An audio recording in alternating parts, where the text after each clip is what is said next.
Hello folks, so this is new week and we have come up with new developments and new articles which came through in your news dailies. So today we'll be covering some issues from international, national and socio-economic backgrounds. First one is what 2023 holds for India's foreign policy, and related to that is India's dilemma in Asian century. And again there are two write-ups which I have not mentioned here. Again, they are related to your how to develop the Himalayan arc of India, and related to that is the term for the day, which is ParaDiplomacy, and then we'll move towards the socio-economic topics like regional growth, balanced development, deliberative democracy, and we'll see in the course of this discussion. We'll see, starting with. The first thing is what 2023 holds for India's foreign policy. This write-up is by Mr. Harsh V. Pant, and he is giving a sort of summary of what happened in last 1 year and what the future holds and what actually India did in this 1 year. So see, as US and China contested sharpened, India actually tried to relook into its dealing with all these major nations. It went ahead and sort of relooked its policy towards China, especially post-Galvan. Post-Ukraine, it's relooking and reanalyzing its policy vis-a-vis Russia, because we cannot too much determine our foreign policy with respect to Russia now. So Russia is a game dampener, but yeah, India has managed well, and at the same time, we see India's stance has shifted from framing issue of Russian aggression around UN Charter, international law and territorial sovereignty to Prime Minister openly saying that this is not the time for war, and this sentiment has actually was accepted, well accepted at the G20 Bali summit. So this shows that India's stature, India's posture around the world is growing. Also at the same time, today Indo-Pacific is a main construct of India and US engagement, and similar to Indo-Pacific there is a new construct which has come up in the Middle East, I2U2, and these two constructs, Indo-Pacific, that is Quad, and I2U2, are basically showing that India-US relationship has actually moved beyond the bilateralism. We have become we have become more risk loving, and we are exploring relationship beyond this bilateralism, and we are exploring this relationship in the dynamic frontiers, which is the Indo-Pacific and Middle East. So Harsh V. Pant says that New Delhi and Washington are actually redefining the agenda and their engagement, moving beyond bilateral and taking a much more ambitious counter. Similarly, at the UNSC, India used its presidency to highlight reform multilateralism, peacekeeping, counterterrorism and maritime security. And actually these are issues not related just to international relations. It's the issues which are more prominent for global south, and this could be the thing for India's G20 agenda. And we should also remember that India is also the president of SCO now. So India is leading two main presidencies. One is G20, which basically shows the developed world order. Another is SCO, which is actually talking about an alternate world order, not defined by the West, but actually talking about the major issues concerning the Eurasia and the continental Europe. So see, this is the beauty of Indian diplomacy, that it's being able to manage two contrasting things. One's G20, another is SCO. Okay, but Mr. Harsh V. Pant says that things won't be easy, and the multi-alignment that we really want to portray will face stress in the coming year. And related to this only, we have another write-up by Mr. Happyman Jacob in the Hindu. Basically he's saying that despite all the paradoxes, despite all the fall down of the global order, one thing is very certain, that this is Asian century, and India has always strived for Asian century, starting from Nehru, when he talked about Asian solidarity, when he talked about the Asian way, etc. But is the emergence of Asian century, which is very certain according to Mr. Happyman Jacob, is this a glimmer of hope for India? Will it be that easy for India to move on from here? So he presents a perspective that no, things won't be that hunky-dory, things won't be that rosy for India, because Asian century is coming in the backdrop of very revolutionary changes, very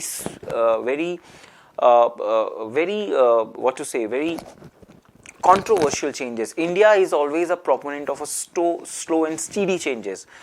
But in last 1 year, things have changed very abruptly, and although India might talk about lot of revisionism of the global order, but the devil lies in detail. And India, what it does is actually promotes not revisionism, rather stability. And India has gained most out of this liberal world order. And even if the Asian century comes up, which is very certain, it will be grounded in multipolarity. And multipolarity, especially in Asia, where we see a lot of powers like China, India, Russia, Iran, Turkey, they all are trying to carve a space for themselves. But the problem with multipolarity is it might not be a stable multipolarity which actually India wants. So what is India's idea of multipolarity? India wants a multipolarity which is we call stable multipolarity, premised on the rule of law, peaceful coexistence. And in the words of former Indian Foreign Secretary H.V. Shringla, India values a multipolar international order underpinned by international law, premised upon respect for sovereignty and territorial integrity for all countries, resolution of international disputes through peaceful negotiations, and free and open access to all global commons. But are we really moving towards that direction? So the author, Mr. Jacob, he basically provides certain scenarios that either it will be unstable multipolarity dominated by China, which will again won't augur well for India, because China has always been in the practice of multipolar world but unipolar Asia. This is what actually is happening. Or for that matter, what if we move from unipolar Asia to ultimately bipolar world order, where US and China are the two superpowers? Even in that case, the problem would be there would be a situation of G2. Actually, it was proposed by Mr. Obama back then, where he was trying to reproach with China.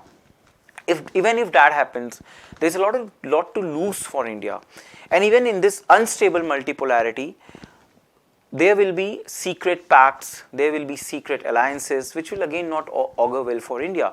And with respect to this secret alliance and all of unstable multipolarity only, there is one concept in political science and IA known as billiard ball model. It was given by Arnold Wolfers, and he was basically depicting the world order in the times of your 19th and early 20th century, when there was not a global hegemon. They were not a superpower to manage the relationship. There were 5-6 major powers, great powers, and there was always a security dilemma. And these countries used to manage relationship through alliances, counter alliances, secret pacts, by doing a balance of power, which was both internal and external. But this never ended the security dilemma of these nations. And that's why we ended up having a World War I, then again World War II. But last 30-40 years, in the form of United Nations, other global governance institutions like World Bank, IMF, etc., we have managed certain peaceful years. This might not be happening now. Emergence of Asian century also means challenging the liberal world order given by the West. This might again not augur well for India, because what is happening in Asia, if we are talking about multipolarity, that will be actually the billiard ball model of multipolarity, where we will always try to balance, counterbalance, because as of now, India does not have that kind of material power to emerge as a hegemon in the region. But China does have that kind of power, and that's why China can actually ruin all the game that India could play in the region. So this is what he's writing in this write-up, India's dilemma in Asian century. So even if we go for multipolarity, things might not be that easy for India. Okay, and again related to these write-ups only, there is again one more write-up, and the West hold on global agenda. This is by Mr. Rajat Kathuria. It featured in Hindustan Times, and basically it is telling that through G20 presidency, India can actually come up with a new global agenda which is not dictated by the West, because since the inception of the liberal world order, it's the West which is setting the agenda. And it was only in 2008 financial crisis when West actually sought help of the global South. And that's the only prominent successful example of G20 diplomacy. And that too happened because the global South, in the form of India, Brazil, etc., they actually accepted what West was actually trying to do. But this won't be possible in the future times because we all are new emerging markets, be it Brazil, be it some Latin American countries, be it India, and we won't simply accept the agenda being set up by the West, because be it your WTO agenda, Doha Development Round, etc., they all are promoting only their agenda, be it with respect to fisheries, be it with respect to climate change, everywhere. And in fact, they have gone back on their promise of giving $100 billion for climate change, resilience, adaptation. So West always reneges from its own promises, but then it ends up setting the larger agenda. This might not be the future. So India, through its G20 presidency, can actually set up the global agenda, and that's what he's saying, that monopoly of the West on global agenda needs to be decolonized. Starting with Indonesia last year, the presidency of G20 is in hands of emerging markets for 4 straight years: Indonesia, India, Brazil and South Africa. This line is important. You may use this in your general studies paper also, that what should be the future agenda. Okay, and G20 could be a very prominent question in upcoming mains exam, even for PSIR students. So you make use of this opinion by Rajat Kathuria, and the write-up is End the West's Hold on Global Agenda. Now moving on, the next write-up is India must look to boost ties in the Himalayan arc. So this write-up is basically by Ranjit Ray. He is a former diplomat and he has also come up with a book, Resetting India-Nepal Ties. So what is he basically proposing in this write-up? He is saying that the Himalayan arc, there are nations like Bhutan, Nepal, China, India, and there are obviously Himalayan states in the form of Sikkim, etc., and they have a unique identity. There has always been a flow of culture, etc. He goes on to give example that for example Sikkim is a success story in development of organic culture. Bhutan is an excellent case study for harnessing the potential of water resources, hydropower for national development. Bhutan is also an exemplar of high value tourism. Nepal is a trekker's paradise and has good infrastructure along the hiking trails. And also Bhutan and Ladakh are linked to each other through Buddhist tradition. So why not see this region as a sub-region and go for some boosting of ties and boosting of a development agenda? So he gives a very positive example that India can take the lead in hosting an edition of Himalayan Games that brings together athletes in the mountain sports, biking and high altitude running. In addition, we can encourage regular cross-border bilateral meetings that are not merely limited to security and border related issues, but also cover development, cooperation and partnership. Also, since Nepal has adopted a federal system, chief ministers of Bihar and neighboring Madhya province should also go for regular meeting, etc. We should also establish an interdisciplinary organization that is focused on holistic development of Himalayan region. Okay, and why not we can declare Kailash Mansarovar as a World Heritage Site. So these are some positive examples. So you can always utilize these kind of examples with respect to what India can do in South Asia region, because in the earlier example, earlier article, Asia Century Dilemma, this is what Mr. Happyman Jacob is saying, that we might be standing at the door of post-India South Asia, where a lot of South Asian nations are actually towing the line of China in the form of Belt and Road Initiative, which might not augur well for India's diplomacy. So again, this is a good example how India can outreach to these nations and can create a Himalayan arc of development. So this example you may use, but since see, and related to this only, there is a Vibrant Village program. It was announced in last budget, and it's basically talking about developing the villages around northern territory like around China and all, making them more accessible in the form of D2H, in the form of tourism, in the form of more people visible there, just not shepherds grazing their sheep, etc. So this is a model vibrant village program, and presently the status of this scheme is that it's with respect to expenditure committee of finance ministry, so that they can get into the nitty-gritties of the scheme, but not much detail has come up. And there is also a concern that how this program is different from border area development program, which is already happening, union government with the help of states actually encourages border area development in the form of border area development program. So we'll have to wait and watch, and this scheme becomes important from prelims point of view. Kindly look into some facts around it, and it's a developing news. So this could be a probable question, and also this could be used with respect to your example of internal security. This is a very good example of promoting internal security. Okay. Related to this write-up only, we come across a term ParaDiplomacy. So basically, it's talking about the role of federal units with respect to foreign policy making. See, according to Article 246, which divides the domain of center and the states, generally foreign policy and etc., it's the exclusive domain of center.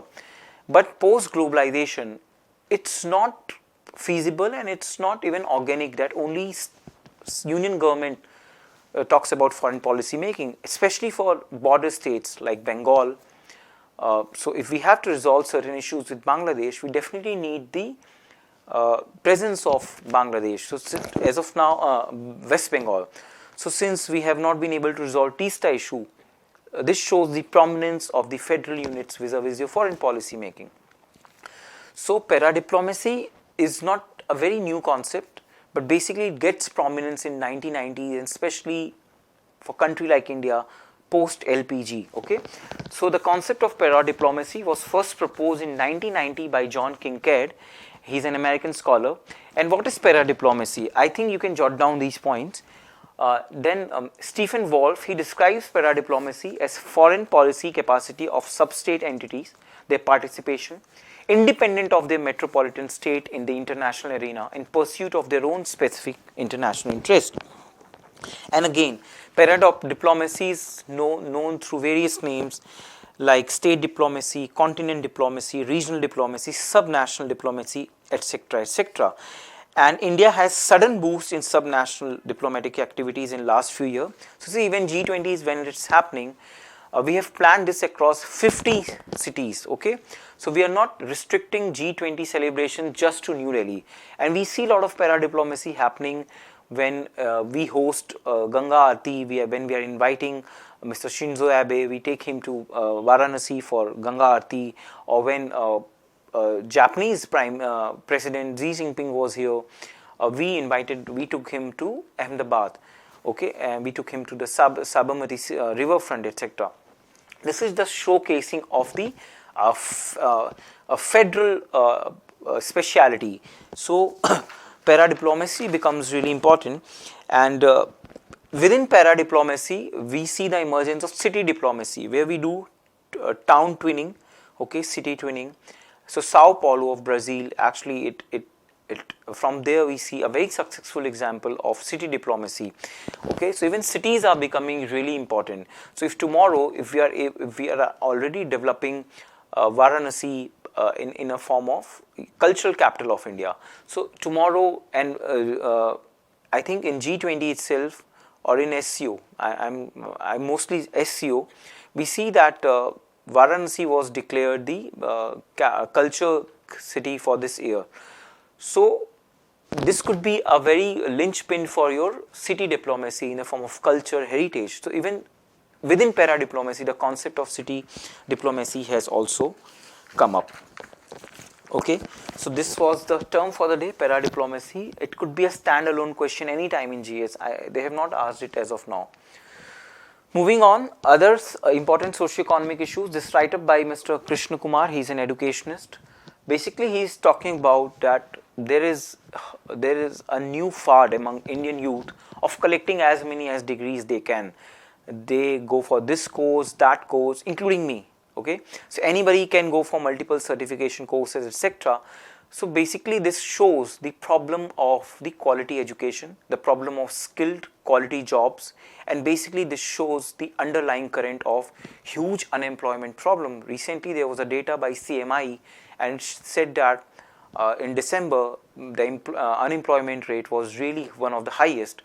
So why I am putting this article is, this writer from Hindu basically gives a very good fodder for writing on social issues. Education is a social issue, and this is very pertinent article for sociology students as well.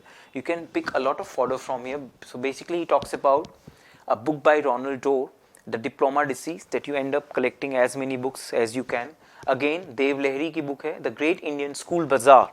Basically we are talking about the commercialization of education and how we keep changing courses so frequently that student, instead of gaining knowledge etc., he is just running after some skill.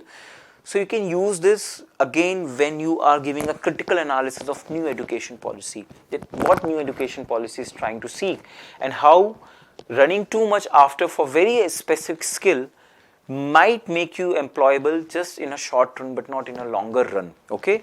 And then there is a topic, there is a concept of politics of waiting by Craig Jeffrey, where he talks about that how the competitive exam market in India is actually promoting unemployment. The youth of India ends up wasting a lot of time preparing for competitive exams. Recently in Bihar paper got leaked, and there is a frequency of paper leakages or some others untoward thing happening. So this is the politics of waiting. You keep waiting for better jobs and you end up wasting your most useful years.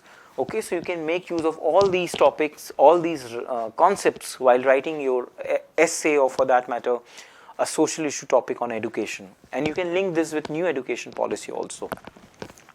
Moving on, the next write-up is Celebrates Civic Political Action for Its Own Sake by Yamini Iyer in Hindustan Times. Basically, she's promoting the idea of deliberative democracy here, that India is a procedural democracy. We have very well been able to entrench the procedural democracy in India, because when we see the failed states around India in the form of Sri Lanka, Pakistan is again on the verge of being failing.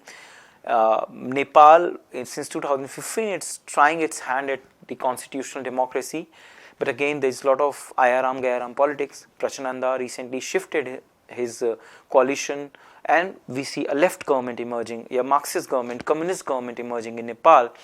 So India has been very well able to entrench the procedural form of democracy, but what we are lacking is a substantive notion of democracy. And what is substantive notion of democracy? That your vote is just not procedural. Substantive means you can actually bring about change. You are not just going to vote once or 5 years. You are very much involved in the policy making as well. Okay, we come to this concept of civic nationalism, or Hannah Arendt's that politics is freedom, of Jürgen Habermas concept of public sphere, etc. This is all related to this, and she is celebrating an Ashutosh Varsne. You can use this opinion.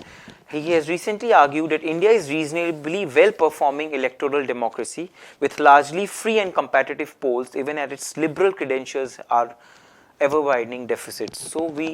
So what to do? How to increase the substantive notion of Indian democracy?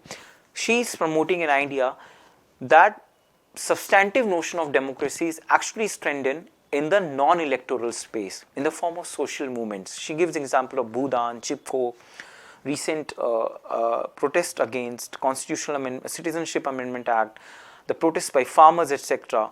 Actually, they strengthen the substantive elements of democracy, and they might not have a very larger effect on electoral democracy, but they are there to sustain the substantive notion of Indian democracy. So today we have, if we have right to food, today we have Manrega, etc., or right to information. This is all an outcome of certain kind of politics happening in the non-electoral space.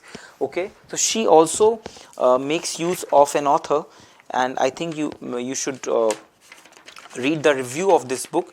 The book is by noted social anthropologist Mukulika Banerjee, and she has written a book, Cultivating Democracy. So she says procedural democracy in the form of voting, etc., is actually empowering and creating a democratic citizen. The act of voting creates a sense of shared solidarity and equal moral standing, which is crucial for a society divided by many inequalities. But at the same time, it's also important that non-electoral dynamics in social and political life should also be encouraged.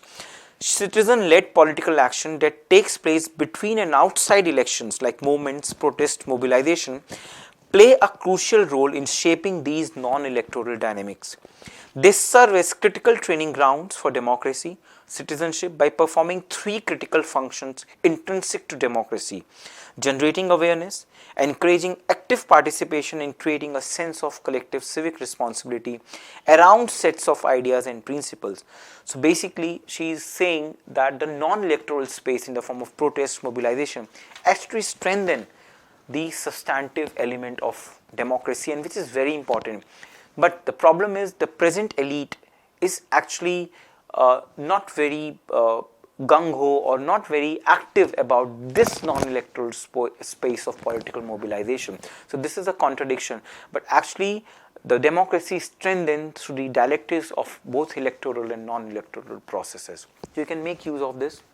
Okay, so this was me with this week's update, and I hope you are making notes, you are able to do value addition to your optionals, to your GS essays and all. So this is what we did for this week.